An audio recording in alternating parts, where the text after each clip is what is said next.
When the best agents of the Hunters Association entered the unknown portal, they were shocked. Hordes of S-rank monsters and demons had been destroyed by a single naked man with incredible strength. He had been imprisoned in this world for 300 years, fighting continuously and growing stronger. And when he finally made his way out into the modern world, even the strongest hunters were weaklings compared to him. But no one knew his true story, one that began many centuries ago. As he opened his eyes, he found himself in a whole new world, one that felt like it came straight out of a fairy tale. It didn't take long for him to realize this place was far behind Earth when it came to technology, but it had its charm. The house he landed in wasn't some poor shack, but looked like a well-off place. For a guy who died from working himself to the bone and had no family back on Earth, this was a major upgrade. What really sold it was the woman holding him, the baby's mother. She wasn't just beautiful, she had the kind of warmth in her eyes that could melt anyone. If this was how life started here, he figured he probably wouldn't be struggling with romance anytime soon. It seemed like luck had finally decided to give him a break. 3 years later, his tiny feet wobbled just to catch a glimpse of the world beyond the window after finally escaping the cradle. What he saw made his eyes light up. The outside world looked massive and magical through his little perspective. But just as he was soaking it all in, the maid caught him red-handed, and his short-lived adventure came to an end. Not long after, he started piecing things together and realized his family wasn't just wealthy. They were actually part of the Grand Duchy, pretty well known across the kingdom. Turns out this little guy was no ordinary kid. He was the son of none other than the Grand Duke Dragonia of the Kingdom of Lionheart, basically royalty. 8 years later, Leon stepped up his game and began training in swordsmanship, dreaming of becoming a knight of the kingdom. He couldn't help but wonder if things like Ki or Aura were part of the deal. His mentor, Sir Gothic, a legendary holy knight straight from the royal palace, took on the role of his master. Gothic was honored to train the son of Dragonia, but to Leon, turning 14 felt more like entering a nightmare. Gothic was a beast in human skin, completely unfazed, no matter how hard Leon tried during their spars. Becoming a knight wasn't just about swinging swords, it meant proving yourself through quests and earning the title with honor. And if you aimed to be a holy knight, you had to be chosen by the Holy Grail itself and drink the sacred water. As the heir of Grand Duke Dragonia, Leon wasn't just learning to fight. He had to master everything it meant to lead the duchy someday, too. One swing from Sir Gothic was enough to send Leon flying every time. Training to become a holy knight just to qualify as a successor felt more like punishment. And more than once, he found himself asking the gods to save him from this mess, though he has no faith in him. By the time he hit 16, soaked in a thunderstorm and out on the road, he finally accepted his quest to earn the goddess's blessing. Just as he took his first real step, he spotted flames rising in the distance and heard the cry for help as a horde of orcs swarmed in. To catch the goddess's eye, it wasn't enough to swing a sword. You had to build a name, stack up good deeds, and earn her notice the hard way.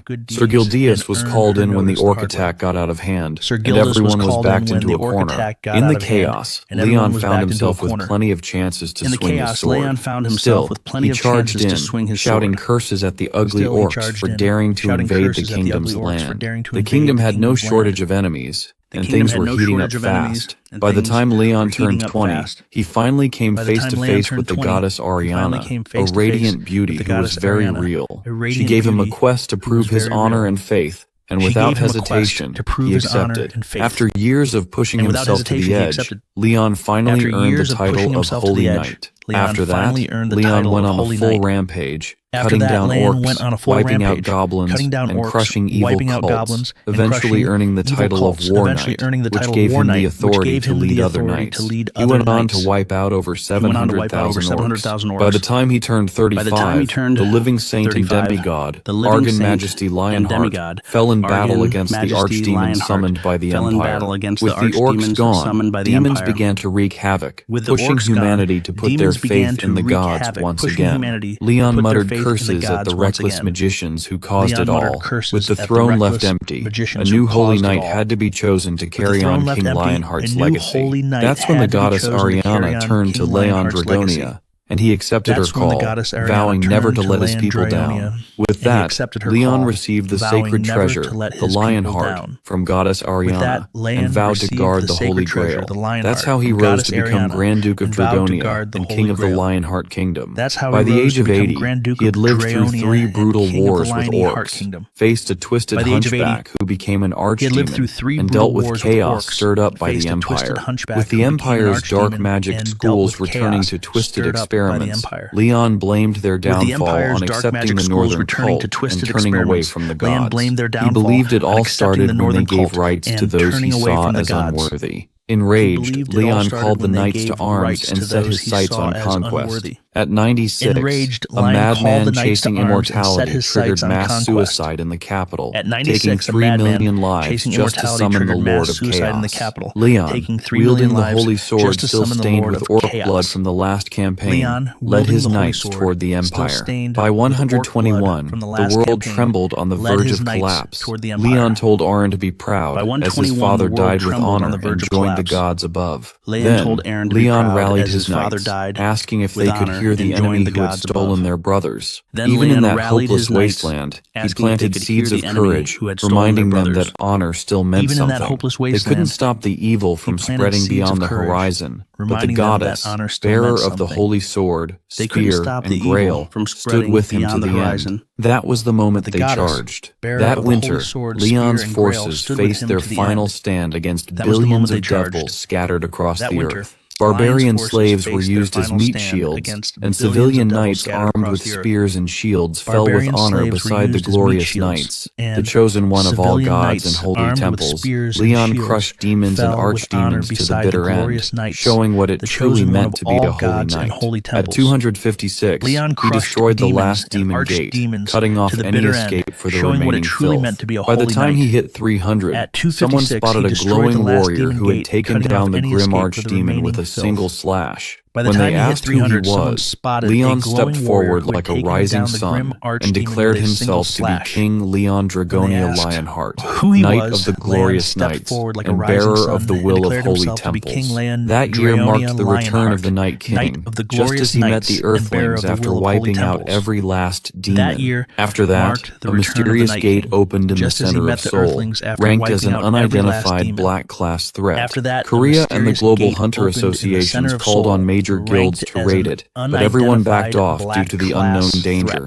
The government ended up assigning the Korean Hunter Association to go in first, basically sending them to their deaths. Inside, Associate Manager Han Hari's first sight was a completely naked man, and she couldn't stop thinking about it. Head Manager Kim Jin-soo snapped her out of it with a cup of coffee. She shared how nobody believed her story, but Jin-soo expected as much.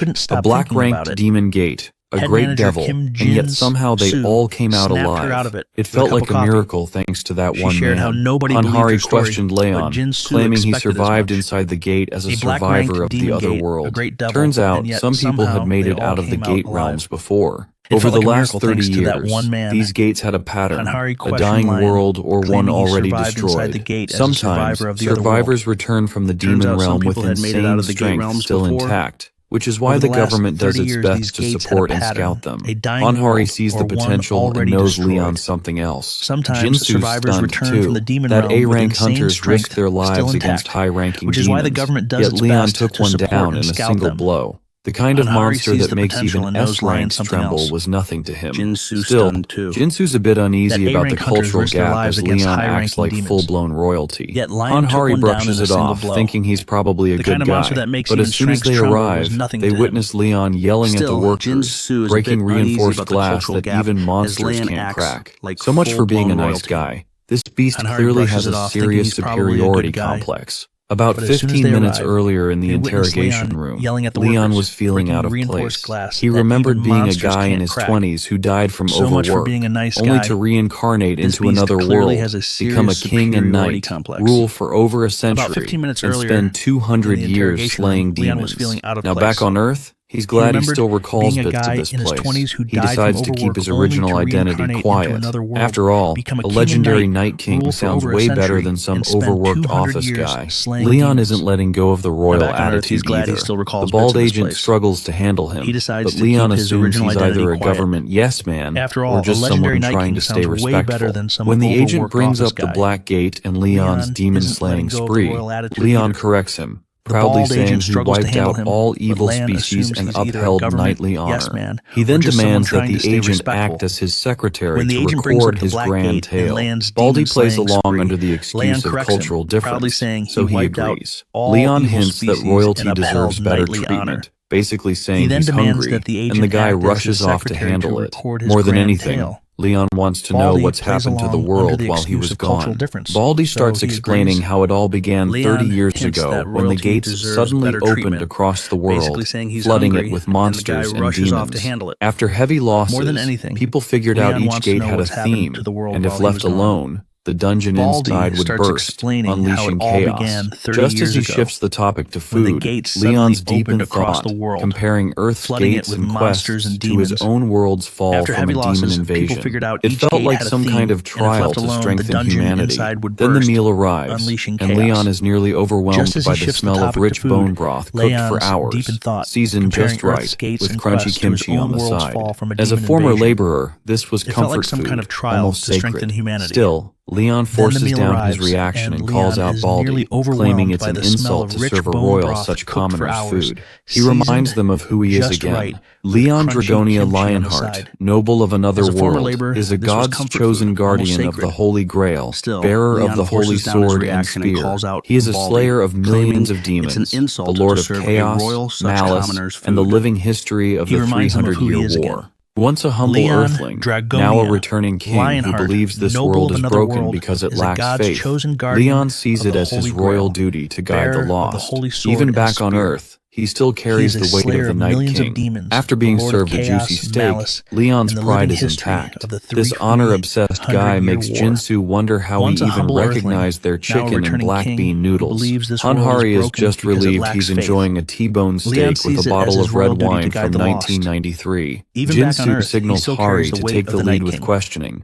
but she's clearly freaked out and struggles with Leon's old-school way of speaking. Jinsu, slightly annoyed, starts to suspect Leon might actually be into Hari, especially since he called her brave earlier and didn't kick her out. Hari, a bit hesitant, peeks into His Majesty's room and politely asks if she can interrupt. Leon, wiping his mouth, recognizes the swordswoman from earlier and invites her to sit, which warms her heart. She asks if he enjoyed the meal, and Leon acknowledges the sincerity and skill of the chef, assuring her that his frustration wasn't about the food. It was more about their lack of respect in treating a king properly. He gently explains that how they treat foreign royalty reflects the status of their nation. Hari, nervous, realizes how disrespectful she's been. Leon lets it slide, confirming her name is Hari, and also learns that demons are terrorizing the earth. Hari reveals that her mission is to recruit Leon into the South Korean Hunter Association and their country. She formally asks if King Leon would consider joining the association. Leon understands that the intelligence war of the 21st century is about scouting survivors for one's country, no matter the promises made. He knows he must fight if he stays, but a king cannot serve in another nation's military, so Leon decides to form his own knight's order here in this world. Harry nods, understanding his decision. She didn't have much to argue with. Later, Jingsu comments that it's a good thing Leon isn't swayed by another country or guild. Harry can't believe that an association tied to the government has to bow down to someone like him. Hari, fired up, blasts the large guilds for using their money and power to buy off survivors. Just as Jingsu is about to spill something about the Phoenix Guild, the floor shakes. They suddenly receive an alert about a dungeon break at the Hanam Plains. If a dungeon breaks near the granary, the demonic outbreak could disrupt food production. Hari knows that S-rank hunter Li Yongwan from the Phoenix Guild is capable of taking down an orange-colored gate. Jingsu is sure these jerks are up to something. Leon, overhearing it all, realizes these guys are in trouble. When the dungeon break happens, Leon bets it'll damage the crops by infecting them, so he decides to take action in a place that isn't under Demira's control. A blonde in a green cloak dances in the wind near a large white castle while the dungeon wreaks havoc on the core. Hunter Li Yongwan, an S-rank and guild master of the Phoenix Guild, notices Jingsu and Hari entering. Jingsu is convinced that this jerk purposely let the dungeon break, all because their request for a tax exemption on gate profits was rejected. Despite the rejection, the Phoenix Guild made a massive profit from the byproducts of the gates, like magic crystals and monster materials. Yet these scumbags are trying to avoid paying 1 trillion in taxes, even though they've benefited enough from being a large guild. Nothing is ever enough for them. Jingsu never imagined they'd sink so low over a simple rejection. Hari shouts at Hunter Yongwan, reminding him that a week has already passed and the dungeon gate needs to be closed. Yongwan, grinning with a devil-may-care attitude, acknowledges the consequences, but mentions that the injured comrades might be a problem for the raid. He promises they'll handle it tomorrow, though no guarantees.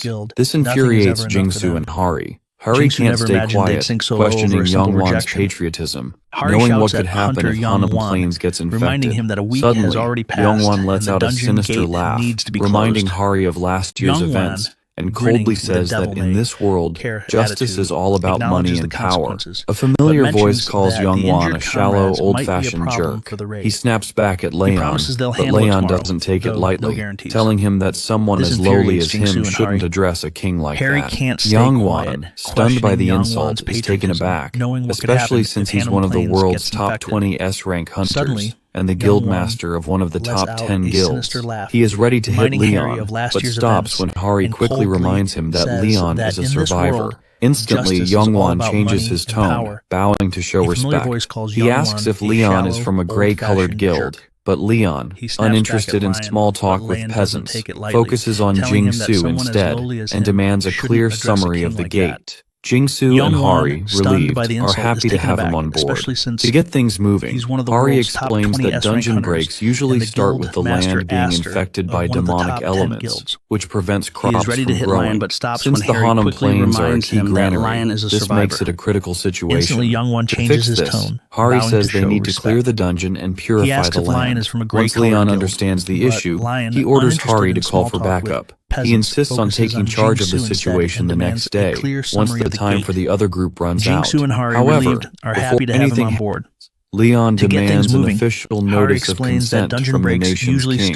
Until then, he refuses to act. Hari tries to explain that it's not that complicated, but Leon, being a man of principles, insists on following the laws and demands a message be sent to the king immediately. Meanwhile, Yongwan is visibly shaken, looking like he's seen a ghost. He's convinced that Leon is even more troublesome than he is. After getting the president's approval, Hari let Leon know everything was set. She asked if the straw dolls were really necessary, and Leon explained that purifying the infected land required proper ritual arts. He had submitted requests for 2 things, the straw dolls and the mothers who made them. Once they gathered, Leon called for their attention and asked them to present their handmade dolls, sparking an unexpected doll-making contest. As the judge, Leon harshly criticized the ugly dolls, failing most of the women, and even rejecting Hari. He couldn't believe women who had given birth could create such dreadful dolls. Finally, he approved an elderly woman in her late 80s who had raised 12 kids, calling her a true patriot. While he would usually give medals and gifts, this time he simply asked for her forgiveness, which made her blush. Later, Leon took the approved doll to the Hanam Plains, where everything was ready. As he offered the harvest doll to the mother of the land, Yongwan's gang watched from the sidelines. Suddenly, droplets filled a sacred cup, the sun rose, and a red glow spread across the sky. The straw doll stood on its own, filled with divine energy. Then, Mother Earth herself, Demira, the goddess of life and abundance, descended into the doll and greeted them after a long time, marking the return of divinity to this land. Leon greets Demira with praise for her divine grace, and she responds by calling the land tainted and full of evil. He agrees, saying that many wicked beings have crossed into this world, but no true divinity exists here, likely because of the failure of the lowly and unworthy. Demira points out that greed and ignorance aren't always sins, but rather human nature. When asked, Leon admits it's hard to stand out among swordsmen, but believes a true conqueror is divine by nature. He vows to guide the ignorant with balanced authority and duty until a new pantheon rises. When she offers to grant a wish, Leon asks Demira, goddess of the earth, draped in green, to purify the land. With joy, she blesses the soil with her essence, promising that all who walk this ground will now follow Leon. A sacred drop falls, cleansing the earth, and Leon firmly calls on everyone to witness this world now touched by divinity. To him, the true purpose of life is to give birth and thrive. Leon goes on about how birth and prosperity prove that the fertile earth is a living sign of a divine promise. But Young Wan snaps everyone out of it by calling the magically grown crops poison. That seriously rubs Leon the wrong way, and he's not about to let ignorance fly twice. With a chill in the air, Leon tells Youngwon to watch his filthy mouth. Still, Youngwon won't back down and plans to expose Leon as a scammer by demanding proof. He even brings in an appraiser who uses appraisal magic on the crops and freezes him shock. Turns out, the rice is a rare, blessed plant from Demira herself that can cure Tier 3 diseases if eaten in decent amounts. Even cancer wouldn't stand a chance. The whole crowd is left stunned. Jingsu immediately calls for a pot from the chief's house because that kind of miracle food is not to be ignored. After cooking it, a blue window pops up, showing Jingsu gets 8 hours of stamina and mana restored every single minute. He's blown away, realizing this thing is basically worth around 3 million won a bottle. Out of nowhere, Hari barges in and casually drops the news that she ate a bug out of curiosity. Jingsu is close to throwing up, but then she reveals the bug gave her a buff, which completely shocks him. If divine energy has really spread all over, then everything living might carry buffs now. That sets Jingsu off, and he orders a sweep for as many bugs as possible to charge the gate fully buffed, which fires up the Hunter Association raid team like never before. As Demira prepares to leave, Leon thanks her for the divine love she blessed them with. Her final advice to him is simple: to stay fed. When Hari asks about it, Leon explains to the non-believers around that a meaningful life and words are built on divine power. He then shifts everyone's focus back to the gate once the soldiers finish eating. Meanwhile, Youngwon is fuming, furious that a survivor is messing up his plans. He wishes Leon had just died so the government would have no choice but to approve his request. Then an idea hits him. He tells his lackey to relax, noting that the gate had already been partly cleared. With only one A-rank hunter, Han Hari, he figures Leon must just be a lucky support type guy with no real combat skills. In Youngwon's mind, there's no way they can beat the monster inside with just basic moves. Leon leads his earthly troops into the gate and quickly picks up the fact that these gates only close when the final boss is defeated or the main quest is cleared. He actually likes the setup. What Hari didn't mention, though, is how these dungeons usually gang up on you. They come across a burnt skeleton, likely someone who failed before them, and start to notice the dungeon is packed with monsters. When asked, Hari explains that killing monsters usually thins their numbers, but with undead-like skeletons, zombies, or demons, they just keep coming back unless the final boss is taken out. Leon realizes the only way to escape is to beat the boss.